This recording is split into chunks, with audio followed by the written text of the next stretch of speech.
नमस्कार। एक लंबे अंतराल के बाद देश परदेश चर्चा सत्र के अंतर्गत वर्तमान विश्व की सर्वाधिक महत्वपूर्ण घटना यूक्रेन पर रूसी आक्रमण की बात कर रहा हूँ।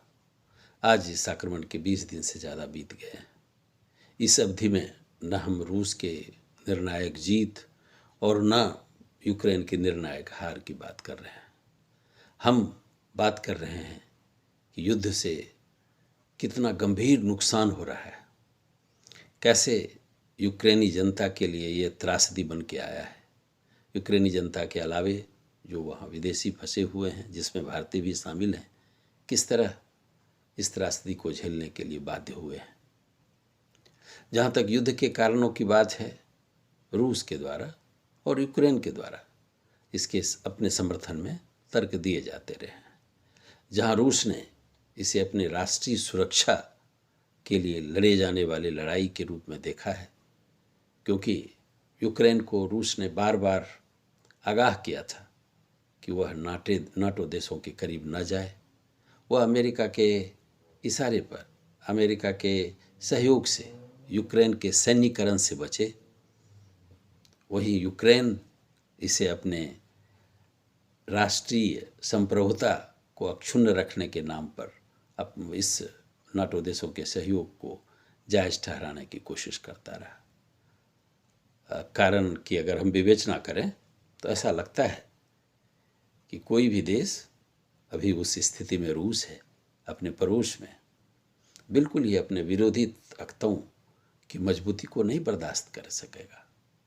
यूक्रेन में अगर अमेरिका और नाटो देशों के नेतृत्व में सैन्यकरण का काम हो रहा है, तो यह रूस के लिए वास्तव में एक चिंता की बात है।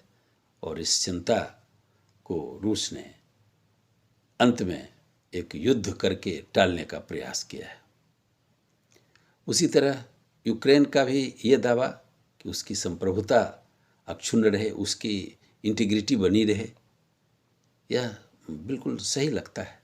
2014 में क्रीमिया का रूस में विलय होना, चाहे जो भी परिवेश परिस्थिति रही हो, यूक्रेन के लिए एक इशारे के रूप में काम करता है।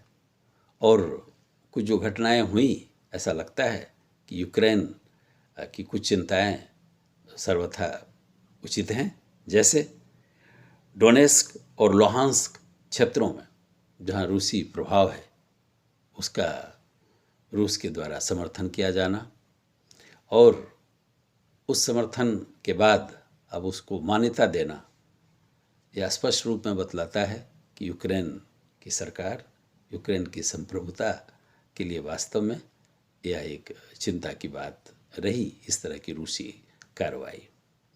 अब अगर हम इन कारणों से अलग इतर देखें तो ऐसा लगता है कि इस कारण के चलते यूक्रेन में नाटो के द्वारा सैन्यकरण के काम को बढ़ावा देने के औचित्य पर, बढ़ावा देने के नाम पर हम रूसी आक्रमण को जायज़ नहीं ठहरा सकते हैं। इसके दूसरे भी रास्ते हो सकते हैं। दूसरे रास्ते की तलाश करनी चाहिए थी।